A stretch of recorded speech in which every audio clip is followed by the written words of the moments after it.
James Skrmetta Show podcast. How is everyone doing? Recording on a Monday in the middle of a damn hurricane. A hurricane is like hitting within the next 24 hours of where the studios are. So a little touch and go down here, but we are getting this podcast out to each and every one of you. Took a little break last week. Took a nice little break, much needed. Hopefully you didn't miss me too much. I have no clue what you could have possibly been listening to when I'm not on the airwaves. So this episode is going to be a little different. The only similarity is that it is, of course, presented by Mackhard, Anderson & Associates, PLLC. But usually we go through this and we do the whole topical news thing where we're just talking about the news, man. We're talking about the news. But recently as in last night, I was told to watch The Social Dilemma. So a dear friend of mine who listens to the podcast, he recommended, I almost said referended, he recommended that I watch The Social Dilemma. And when he called me and we talked about it briefly, and he was saying that, we kind of talk about this stuff on the podcast or have talked about a lot of the issues brought up in The Social Dilemma. The Social Dilemma, by the way, is a Netflix documentary. It's about an hour and a half long. It is really good. I watched the whole thing last night. But he was saying that, I've covered a lot of this before. And, since January when we started this whole journey, we've touched on a lot of the stuff hit in The Social Dilemma. And they kind of go more in depth. And I thought, while it's on everyone's mind and while The Social Dilemma is popular right now and people are watching it and paying attention to it and tuned into it, it's a good time for me to take a whole podcast or maybe even multiple podcasts and really kind of lay this out for you. And I think I'm in a very interesting position to do so, and I'll explain that as well. But I just wanted to kind of lay that out. So this episode will be all about my belief, and not The Social Dilemma. I want to make that really clear. I'm not going to talk about the show or the movie that much. I'm going to talk about what they bring up and what we've brought up and just my overall thoughts, feelings, predictions, whatever, kind of how I see everything's playing out around us. So I just want to kind of let you know the track that we're going on here. I'm going to try and keep this an hour max like usual. There's a lot to get to. I mean, this is a really big topic. So this may be a two-part thing. If it is a two-part thing, we'll cut it off at the hour mark and we'll pick up and I'll release that later this week. And we'll do that just to get it all out there. So there you go. Before we get into it, again, I don't want to be like breaking up in and out of the convo, of the flow. So before we begin the show, guys, Mackhard, Anderson & Associates, PLLC, they've been our incredible sponsor for most of this year. And they have worked with us, and we've worked with them to give y'all the best show on the news waves, really, the best show possible. So I do appreciate them. It's been a beautiful partnership. And I thank them very much for believing in this product and supporting us. I would not let them be a sponsor unless I believed in their product. And guys, I promise you, if you are looking for any kind of lawyering needs, and it's not just a lawyer, it's not just a situation where you need to sue the holy hell out of somebody. I mean, we're talking car wrecks, 18-wheeler collisions, wrongful death, bad faith insurance claims, fire loss, termite damage, offshore injuries, employment discrimination, and contract business disputes. This shit happens. Like, bottom line, this stuff happens. Car wrecks. My sister was just in a car wreck, and she's okay, but I mean, it happens. 18-wheeler collisions. I was driving down the street. It wasn't an 18-wheeler, but I was driving down the street today, and a lady had hit a biker, like a cyclist. And I don't know if he was okay or not, but, then we're in a hurricane situation, fire loss, natural damages, termites. When this kind of stuff happens to you, you do not want to deal with this alone. I'm telling you. I have a family member who lost like $115,000 worth of damage done by termites. So when you have this kind of stuff happening to you, it can be very scary. And you cannot know where to turn. You can look at those billboards and say, "Oh, I'll just call this guy. It's 15 minutes or less. I'll just one click. That's it." Don't do that. Do not do that. I'm telling you, talk to the people who actually care about you, and you are more than just a dollar figure to them. 601-450-1715, Mackhard, Anderson & Associates, PLLC, the good folk, MCHARDLAW.com, MacHardLaw.com. It's very important to have somebody in your corner in these moments. Let them negotiate for you, represent you, litigate for you. The only office, the only firm that's delivering 7-figure settlements in the state of Mississippi. Please give them a call if you need them. So let's talk about this. So this is a really... So first, let me talk about why I think I'm qualified to talk about this. I am in the interesting generation where exactly half of my life was without social media, cell phones, digital media, whatever. Arguably the more important half, the developmental half, basically from 1 to 15, 16, somewhere in there. We had no cell phones, wasn't a thing, no such thing as social media, no such thing as the internet, really, for most of it. I got my Facebook account in 2005, and Facebook was before Twitter, before Instagram, all that stuff. So I'm 31, so if you're talking about 2005 to now, it's almost directly split of half and half of when I've had social media and when I have not. My first cell phone, I didn't have a cell phone until I was like probably 16 years old, somewhere in there. When I was first started to text, I was allowed to use my parents' phone to text at night, like to text my friends, and I just give them their phone back. And that's a crazy idea to even think. It's like using your parents' phone to text people. But that's how it was. On top of that, I have a background in mass media. So my bachelor's degree is in this exact topic of mass media. On top of that, I have been in the machine of social media, SEO, developing content, developing digital media, both professionally and as a hobby for the better part of 8 years. Through those 8 years, we've seen the advent of Instagram and Twitter and the way that they've changed and the way people use them, live streaming, YouTube, all that stuff. So my background is suited to really dig into this. And like I said earlier, we have been talking about this for a long time. So this is something that we've been really tuned into. And I think as we go through these topics, if you've been listening to this podcast for the last 6 months or even half of that, then I think you'll realize too, like, oh yeah, we did talk about this, So let's get into it, man. So the social dilemma. What is it? It is a Netflix documentary about an hour and a half long from the tech industry. And it's a bunch of former tech workers talking about what social media and what this new digital era that we're in, what is doing to the fabric of society and how it's changing people, how it's evolving, the dangers that comes with. And they hit on some very topical things. They hit on fake news. They hit on disinformation. They hit on the COVID, the coronavirus. They hit on elections, not just America's election, but global elections. They hit on everything. And I want to make this clear. When I'm talking about social media or I'm talking about digital media, I'm talking about everything. I'm not talking about just like Twitter, Facebook, Instagram. I'm talking about Google. I'm talking about Netflix. I'm talking about how you stream your movies and TV shows. I'm talking about how you online bank. I'm talking about how you shop for your groceries online. All that stuff. So it's all linked together.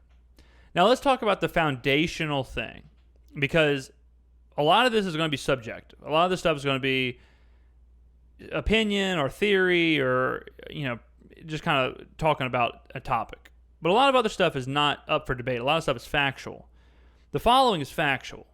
What actually is Google? What actually is social media? So a lot of people think it's a blog.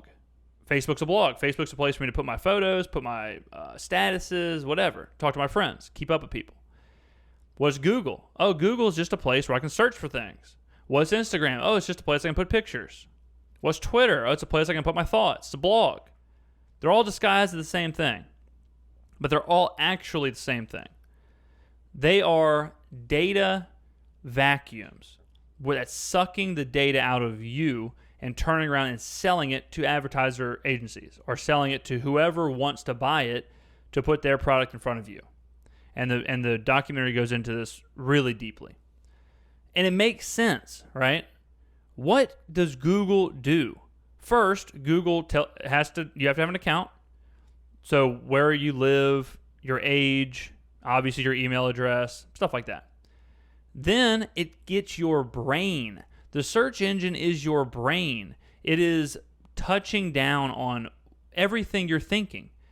What's a recipe for this? Oh, he or she must be cooking. They must like to eat this. What best movies to watch, blah, blah, blah. Oh, they know what you're looking for. They know what you're doing in your spare time. If you're Googling sports, they know what you're interested in. If you're Googling the latest golf clubs, they know what you're trying to buy. They know your hobbies. All those things are connected. Your job interviews, your job searches, your house searches, all that stuff. That's all plugged in there. Not to mention the private information you put into these websites. It's all being tracked. So they have your brain. They have every single bit of your brain. And they're selling it. And they're putting ads and everything right in your path. But then we go a little further. Let's go to Facebook. What does Facebook have?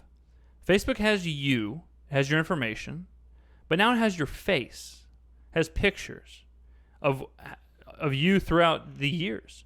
How many of you first got a Facebook when you were 15 years old?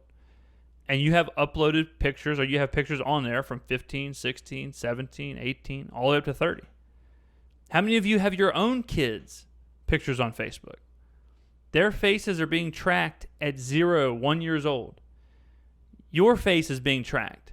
Facebook knows who you are. Facebook recognizes you. No, James, that sounds insane. It's not insane. Facebook can tag you in photos, can it? How do you think Facebook can do that? Because it has you. It has your face stored. It knows you. It recognizes you. Think about that. Facebook recognizes you. That's a scary sentence. And that's a sentence that I don't think people realize. I don't think people realize, like, oh, wow. Facebook knows who I am. And even more than that, they know what you like. No, James, that's crazy. How would they know what I like? They literally have a like button. They literally have you like pages. Now let's think about it. Facebook recognizes you in a crowd. Facebook knows you like the movie Jurassic Park. Why? Because you liked the movie Jurassic Park on Facebook. Facebook knows you like the New Orleans Saints. They know you like the Atlanta Braves. They know who your mother and father are. They know what they like. They know who your sister is. They recognize your sister. They know where you work. They know everything about you. Literally everything about you. They may know you better than your friends know you because they also know everything about your family members. They know everything about your friends. They know everything about where you work. They know everything about everything. That's pretty damn scary. That's pretty damn scary. And they're turning around, and you are the product. You are for sale. They are selling all of that data. They're selling all of that data to whoever wants to put whatever in front of you. Somebody says, man, our demographic is 22-year-old men who like rollerblading and live in California. Boom. They can deliver exactly that demo to the people who are selling whatever product is for rollerbladers in Skrmetta. And all of a sudden, it's the perfect business model. You are the product. You are what is for sale. That is the most important part of the entire social dilemma idea, is that understanding where you fit into it. You are the cattle. So when it comes to trusting Facebook or trusting social media or trusting all these things, why would you trust them?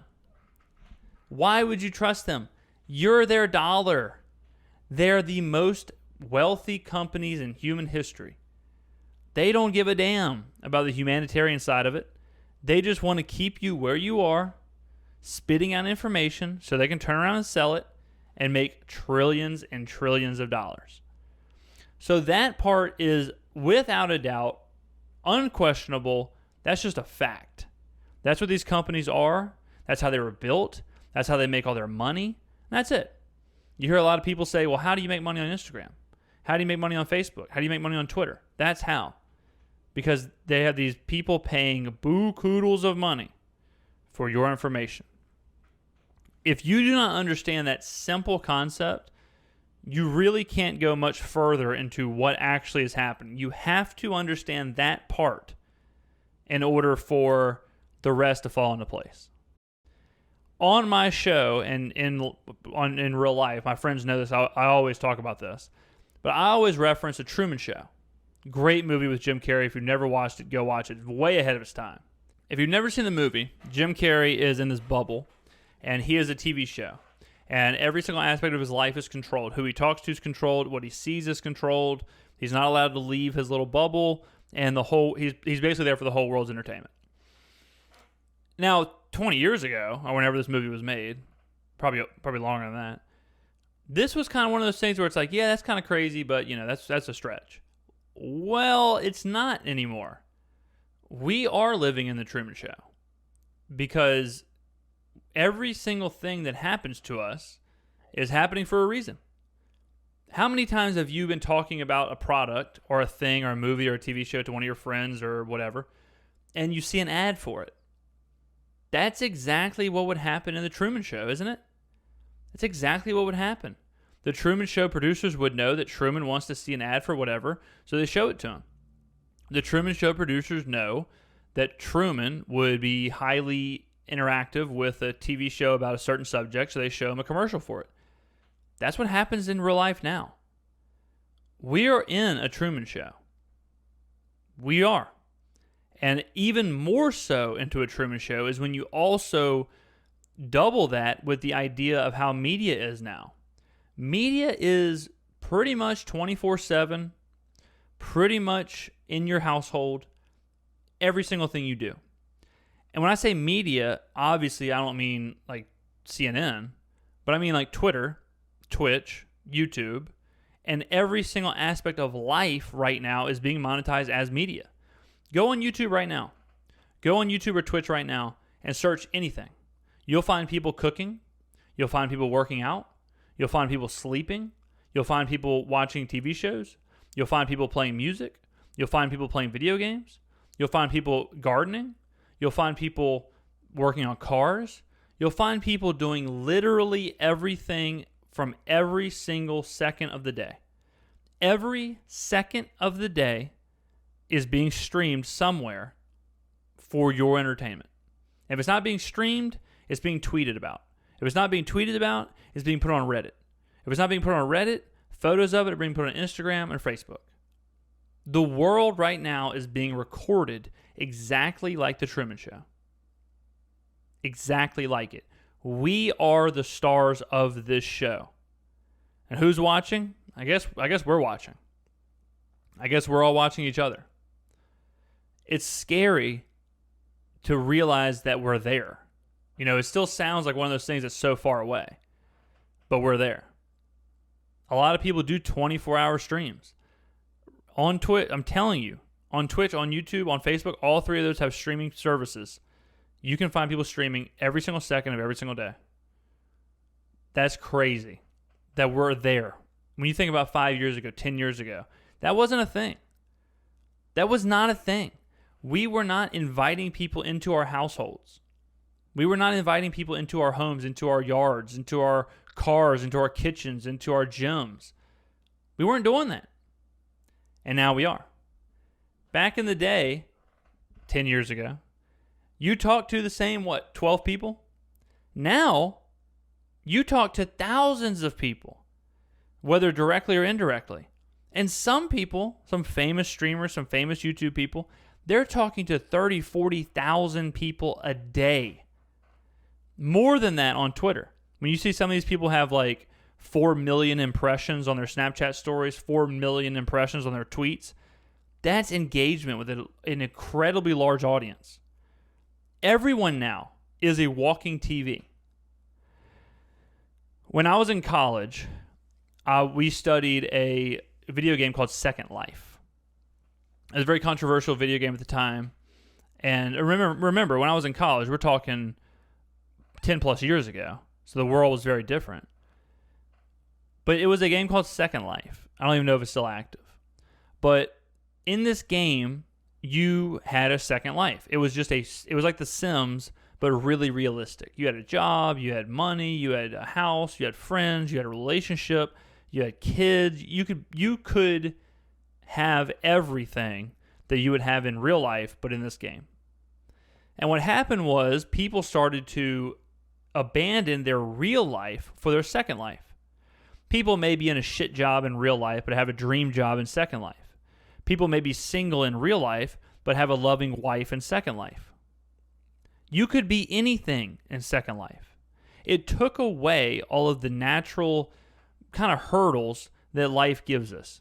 You could be dealt a bad hand. You could be born with anything. You could be born 4'5" in real life, and you may want to be a basketball player. In Second Life, you can make your character 6'7" and be a basketball player. See what I'm saying? In real life, you may be bald. In Second Life, you may have a long hair and a ponytail. Whatever you want. So people started to abandon their real life, and they started to spend way more time in Second Life. They started to quit their jobs or just not show up to their jobs. They quit talking to their friends. They quit talking to their loved ones, and they poured everything into this fake universe. This is the next step. We are currently in Second Life. We are currently there. And what do I mean by that? I mean the alternate realities in which we live in. If you think about the world right now and try and remove yourself from just you as the individual and try and think about certain cases, whether they're minuscule or a lot of cases or whatever. Because you may not do this, but a lot of other people may do this. Think about how many people live on Twitter, on Reddit, on YouTube, on Twitch, and they live behind profile like eggs or fake pictures or usernames or whatever. And they may have a whole new set of friends, a whole new identity, a whole life somewhere else in that alternate reality. And this started, I would say this started around, this really started for me to notice was with AIM. So if you don't remember, or if you're not old enough to know what AIM is, AIM was AOL Instant Messenger. And this is how people started to talk before text messaging became a real thing. When I was in like 7th, 8th grade, AIM was huge. You'd get home from school and you'd be on AIM for hours, just chatting to your friends. Well, what this did was it made people comfortable with talking with people that they weren't really friends with. They would chat with girls or guys for hours, but they would never have the courage to talk to them in person. In-person conversation and AIM conversation were completely different. And that was the first time in my life that I saw these multiple realities where you could be pretty shy guy, pretty normal fella, but your AIM screen name could be talking to everybody. Could be talking to anyone. It doesn't take that much courage to say, hey, on AIM. It takes a whole lot of courage to walk up to someone and say, hey, and start a conversation in real life. And it only got worse from there. Go on Twitter. Go to the replies of anything. And you'll see eggs. You'll see fake pictures, fake profiles. You'll see any of that. These alternate realities are where people are spending the majority of their time. Don't believe me? Go look at your phone. Go look at your time used on your phone. How much time did you spend on your phone today? 5 hours, 6 hours, 4 hours? Somewhere in there? Where'd you spend it? You probably spent it on Twitter, on Instagram, on LinkedIn maybe, on YouTube, on Twitch perhaps, on emails, maybe a game, Candy Crush. Those are alternate realities. They might not seem like alternate realities, but they are detaching you from life. They are detaching you from the real world. People go to Instagram to go on vacation. Why get on a plane and travel to Tahiti? I can just go on Instagram and look at it.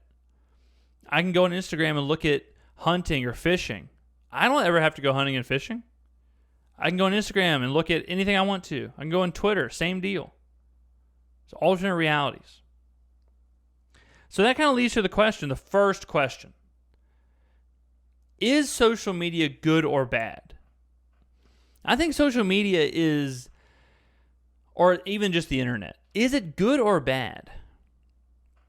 I think that it is probably the most powerful invention in human history. And I think it comes at a great price. We've lost a lot of us into the internet and social media. A lot of good things have come out of the internet and social media, obviously. I think it's pretty split. It's like kind of like fire or something, where it's like, fire. Look what it gave us, but think about all the things it's taken away. So I think it's a double-bladed sword. I don't think it's good or bad. I think if it's used properly, the internet is incredible. The internet's perfect. The internet's utopia. The internet is everything at a whim. The internet is all-knowing. It's you can learn anything you want. It's an encyclopedia. You can order anything and show up at your doorstep. You can find people. You can reconnect with people. You can find jobs. You can do anything. You can move anywhere. You can buy a house. You can get a mortgage. You can get a mortgage, order a pizza, talk to a friend, and set up a first date, all within about 2 hours on the internet, all from your phone, all from something in your pocket. But this is also the portal. This phone is also the portal into that other dimension, that other reality. Now, you're going to hear the word dystopia a lot. You're going to hear the word apocalyptic a lot in the Social Dilemma documentary and also kind of what we're talking about. And that phone, that internet, is what's ushering that in. So let's get to the bad parts. What actually is the bad part of social media? What actually is the bad part of our phones? So our phones, what they're doing to us is they're making us dopamine addicts. Every single time you get a text or a tweet or a Instagram like or a Facebook friend request or a Tinder match or anything, when you get that notification, you get a little ding of dopamine. And dopamine is a chemical that makes you feel happy. Now, you can get that at a rapid rate, a very rapid rate. You can post a picture on Instagram and get 50, 60, 100, whatever, hits of dopamine in a quickness. Facebook, same deal. You post something to Facebook, you're reading the comments, you're seeing the likes, you're building up this dopamine. So what happens is we become addicted to that dopamine. We become addicted to those hits. At some points, we don't even give a shit about the actual interaction. We don't even care about the Instagram post or whatever, or the Facebook, whatever is actually happening. We just care, be active so that you can get the hit of dopamine. And we're just feeding and fiending off of this dopamine. Now, obviously, what that does is it forces us to be active and engaged with our phone and be active and engaged with social media. Because if you're not active and engaged, you can't be receiving that dopamine. And everybody wants dopamine. And it's coming so rapid and so quick. Let me have you ever played like dice or slots or blackjack? People don't gamble to win money. People gamble for the moment when they can lose money. I've mentioned this on the podcast before, but there was a study done showing when people feel like the most adrenaline, feel the most alive. And they did things like jumping off a plane, bungee jumping, riding in a car really fast, whatever.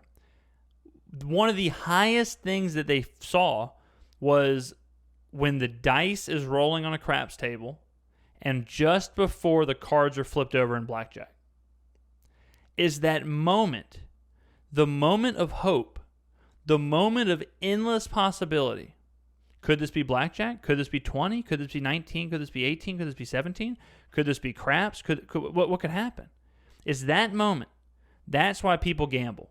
That's why people go on their phones. Because every single time they hear a notification, every single time they get a tweet or an Instagram post or a like or something, is that moment of possibility. Who is it? What do they want? What are they saying? So every single time you touch your phone, every single time you open up an app, you have that twinge of possibility. So now we're addicted to the possibility and the dopamine. And there's no limit. There's no entry fee. On blackjack, you got to play at the table. You got to bring money, right? It doesn't cost anything to open up Twitter. It doesn't cost anything to post on Instagram. How many times, let me ask you this, how many times have you grabbed your phone, held your phone, opened it up, went to Twitter, scrolled a little bit, went to Instagram, scrolled a little bit, went to Facebook, scrolled a little bit, went back to Twitter, scrolled a little bit, closed your phone, put it in your pocket, waited 10 seconds, pulled it back out, and opened Twitter. I know you're guilty of it. I'm guilty of it too. There are some times where I'll do and I'll actually audibly say, dude, what the hell are you doing? Like, you just looked at this. I'll open up Twitter, close it, go to Instagram, close it, go to Twitter. How many times have you done this? How many times are you watching Netflix with your phone scrolling Twitter while your laptop is next to you playing a game or have something else going? The other week, I swear, I was watching Netflix, I was playing a game on my laptop, and I was watching a YouTube video on my iPad, and I was scrolling through texting and Twitter on my phone. All at the same time. That is a dopamine flood. An absolute dopamine flood. And because it's so quick, what it's doing is the old ways of getting dopamine, working out, reading a book, having a real conversation, those are gone. Why the hell would I waste time having a long-form, hour-long conversation with one person when I can text message my group chat with 5-6 different people and be receiving text messages from them while tweeting at the same time to my 3,000 followers? That's a whole lot quicker to get dopamine and get that fix than sitting down and talking to one person for 1 or 2 hours. And it's actually kind of sad. Next time you go to a restaurant, well, restaurants aren't a thing anymore, but next time, or just do a little experiment. Go to your household or your parents' household, put your phone away, and try and have a conversation with one of your parents or a family member for like an hour. 30 minutes. You may be able to do it, but it's hard. It's hard because you're going to be thinking, your mind is going to be everywhere. Your mind, because we also, not only are we looking for that quick dopamine, those quick hits, we're also totally used to being able to change whenever the hell we want. We can go from YouTube, watching a 30-minute YouTube video, to Twitter, scrolling through our Twitter feed, to TikTok, back to YouTube in about 10 minutes. And we can watch 5 minutes of a YouTube video. We can watch 20 TikToks. We can go to Twitter or Instagram and scroll through and see all kind of stuff. So sitting down and watching a 2-hour movie, that's not a thing anymore. Sitting down and reading the same book for an hour, that's not a thing anymore. We're too used to being able to change. There's so many times where I'm watching Twitch and I'll close Twitch to go to YouTube. And then halfway through a YouTube video, I'll close that and go back to Twitch. My brain cannot sit still. Happens all the time. And I'm sure yours does too. That's why Netflix is so popular as well, because you can watch something and then you can change it immediately and go watch something else. I can watch 20 minutes of Jurassic Park and then I can switch and watch 30 minutes of a documentary. I can do whatever I want. It's endless. That's the simulation. To show the simulation, to show the the alternate reality, to show the alternate reality, Netflix is another interesting thing. So answer me this. Have you ever been watching a Netflix show and you finish the show and you go through kind of a depression? You kind of miss those people? You kind of miss your friends? Answer yes or no to yourself. It's okay. We're all friends here. We're not gonna judge. I know I have. I've finished shows and I'm literally depressed for a few days because I missed the show. I just recently read a study, and recently about 6 months ago, I read a study that explained why people feel that. It's called a show hole.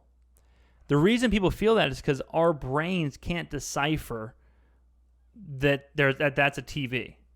It just sees the faces, the emotional reactions, the conversations, the laugh, the smiling, the sadness, the crying, the love. It just sees it. So when we're binge watching shows and we watch 8, 10, 12 hours of shows in 2 days, we're receiving nonstop cues from those actors and actresses. We're receiving everything from the love they're feeling, to the fear they're feeling, to the excitement, to the conquer, to the whatever. And we're just an absolute sponge for it. We're just collecting all of this feeling, all of this emotion. And then once the show's over, it's gone. And so that feeling you feel, that show hole, that depressed feeling, that's a void of all that emotion, of all of what they're going through, that you went through, that you took part in. So when you're binging nonstop, that's part of that alternate reality, because you're receiving emotion that is not real. You're feeling love. You're feeling friendship. You're feeling sadness. You're feeling happiness. You're laughing. And you're feeling it with people who are not real. And you may be saying like, whoa, TV has been around forever. Whoa. Movies have been around forever. Why is it such a big deal? Because it's so accessible and it's so much. A TV show, yeah, Seinfeld or whatever, Friends was around a long time ago. But you'd watch it at 20-minute clips, 30-minute clips, maybe an hour with some commercials thrown in there. Maybe once a night. You watch one TV show a night or a week.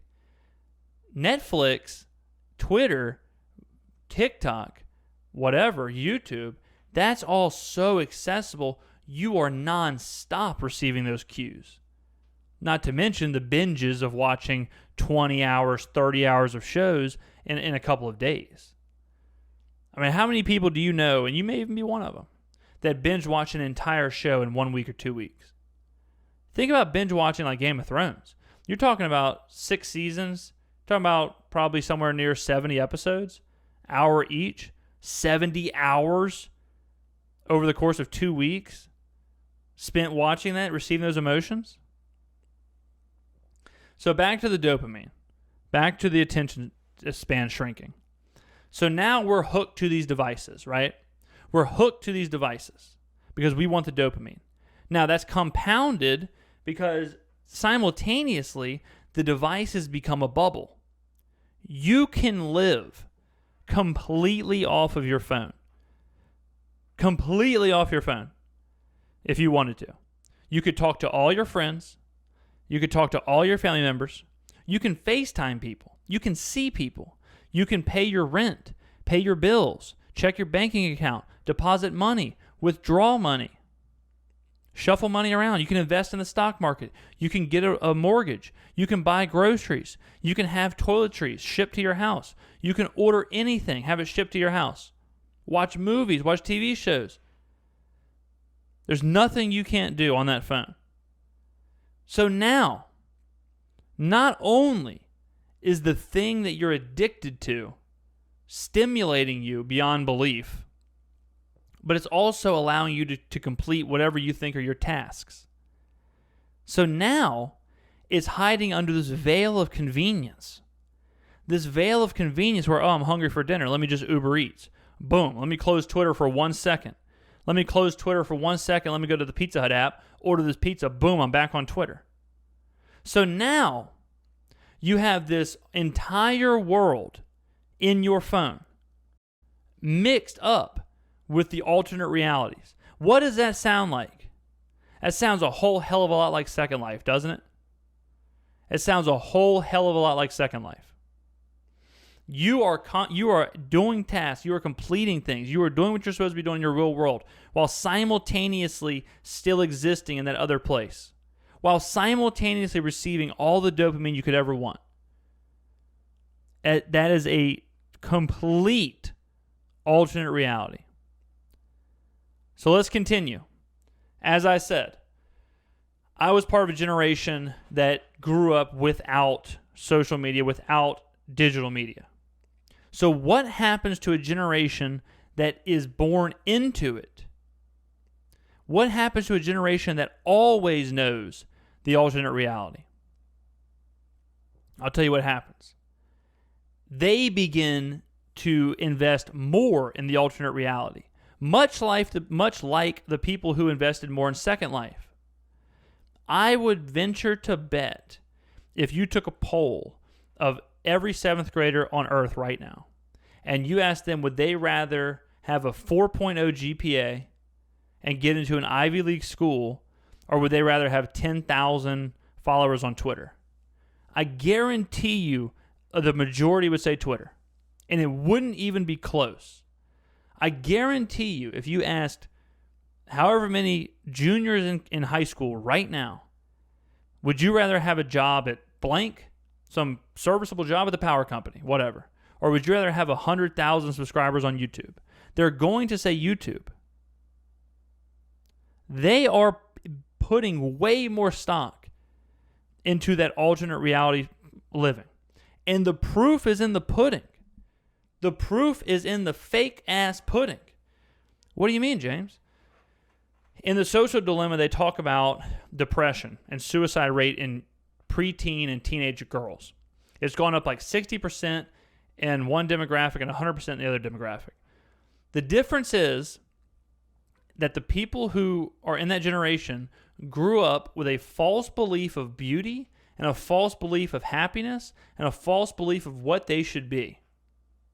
Now, this is a lot of stuff that falls into this one. Because on top of everything, on top of like the idea that they're receiving way too much dopamine, that they're addicts, that they're totally detached from reality, that they're investing in a completely alternate form of the universe. On top of all of that, what are they being hit with nonstop? Celebrities, Photoshop, beauty, like standards of beauty are out of control. The standards of beauty, I think, we talked about on the podcast, I think it should be criminal for celebrities or anybody to put edited photos and video on social media and on the internet without stating that they're edited. How many girls want to look like Kylie Jenner? How many girls want to look like her friends? It's impossible for these girls to be 12, 13-year-old. Think about what you look like at 12 and 13. What I look like at 13, pimples, bad haircuts, like the whole 9 yards. If I'm comparing that with photoshopped beauty, of course I'm going to have a low self-esteem. Of course I'm going to feel shitty about myself. And then, as if that wasn't bad enough, Snapchat, Instagram, everything, your own phone. You have the ability to edit photos, put filters on photos, do all this stuff at a click.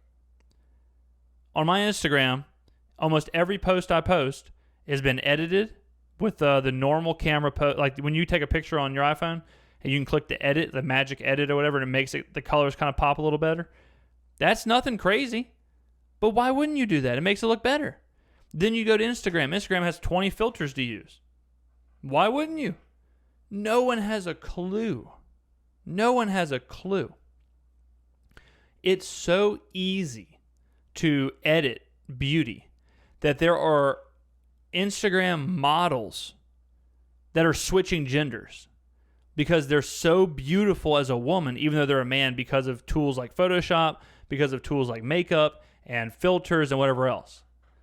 The real life person versus the alternate reality person could not be any more different. So for an 11, 12, 13, 14-year-old girl, that is impossible to hold up to.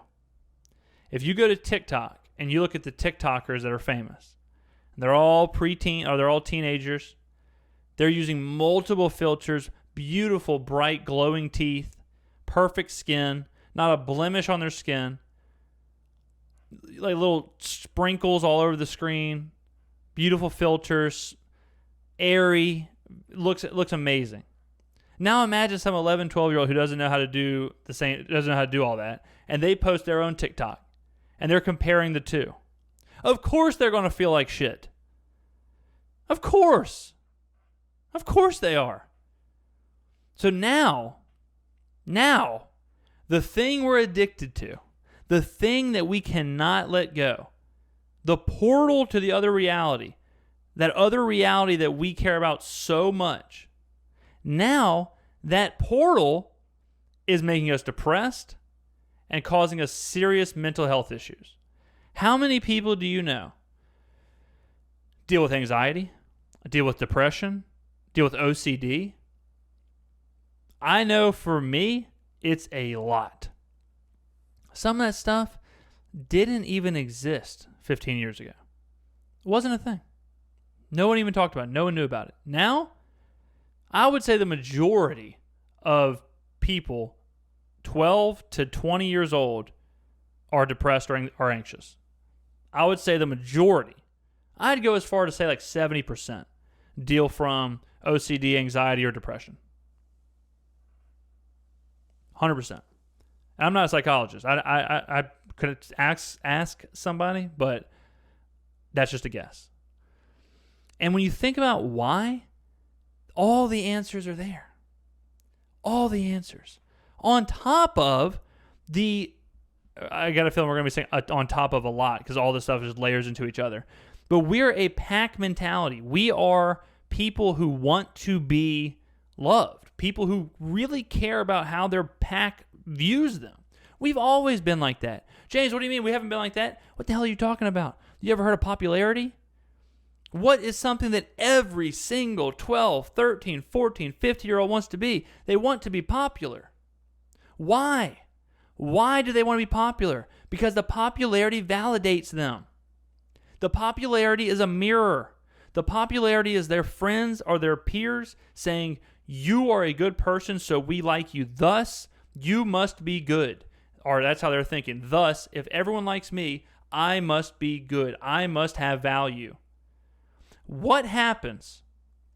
What happens when that validation is tied to your Twitter or your Facebook, and instead of getting the thoughts of 25 of your classmates who know you, you're getting the thoughts of 1,000 people on Twitter who have never met you? And half of them aren't even real profiles. What happens then? What happens when half of those tweets are telling you to kill yourself?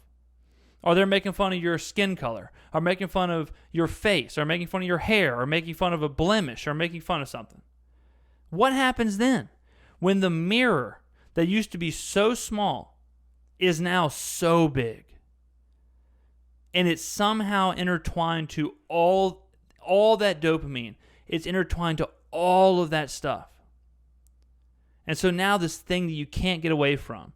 It's like the story of the Narcissus or whatever when he's staring into the pond, looking at his own beauty. What if that pond is looking back at you and telling you that you ain't shit? But you can't stop looking at that pond. You need that pond. It's not going to be good. It's not going to be good for you at all. It's crazy right now how we're setting up this society, how we're setting ourselves up. And it's one of those things where we'll talk about this. We'll talk about this. But it's one of those things where there is no reverse. You think people are just going to simultaneously agree to quit using Facebook or Twitter or Instagram? No. We're here. Like I said, I first got Facebook in 2005. People born in 2005 are 15 years old. 15-year-olds probably had Facebook very, very young, probably had a cell phone very, very young, probably have been looking at a screen for 4 to 7 to 8 hours a day their entire life. Oh, James, no one's looking at a screen that much. Have you been, well, again, I was going to say a restaurant.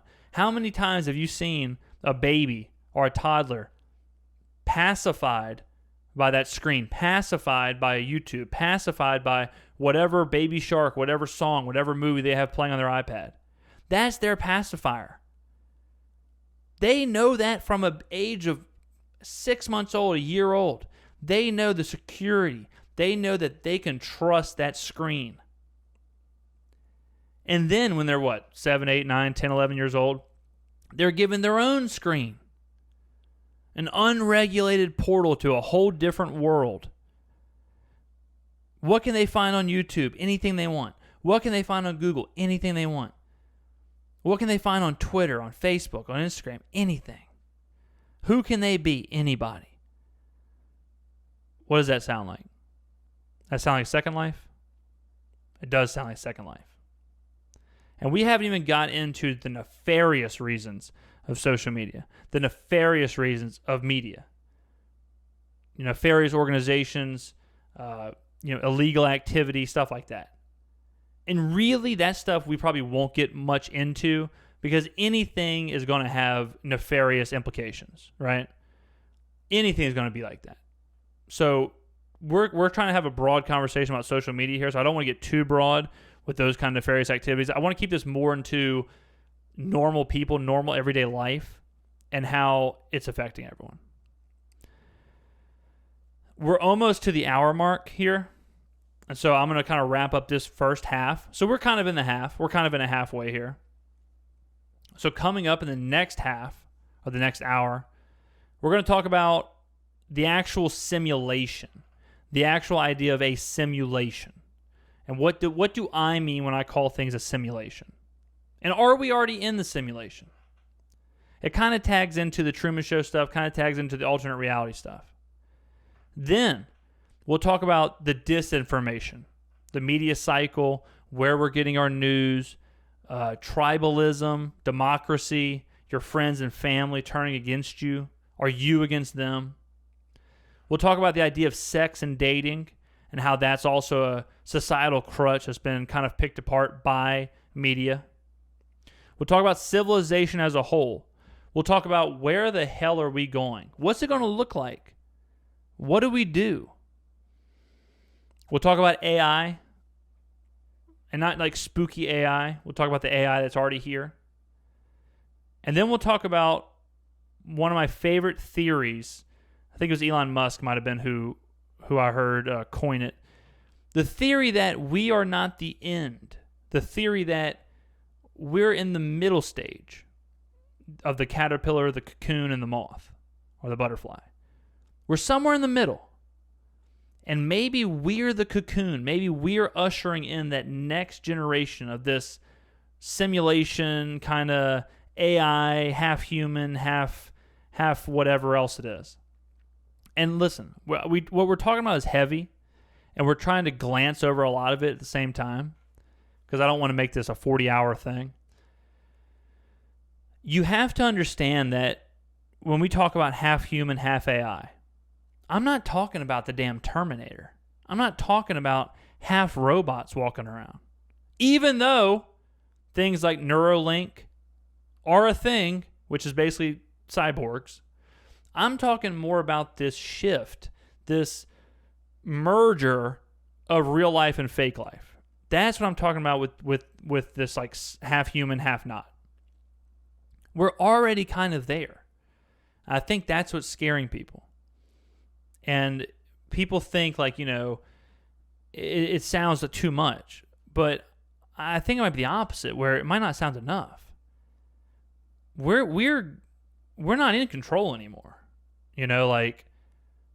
We're not there. It's already happening. It's already here. This idea that, nah, man, AI will never take over. Nah, we're good.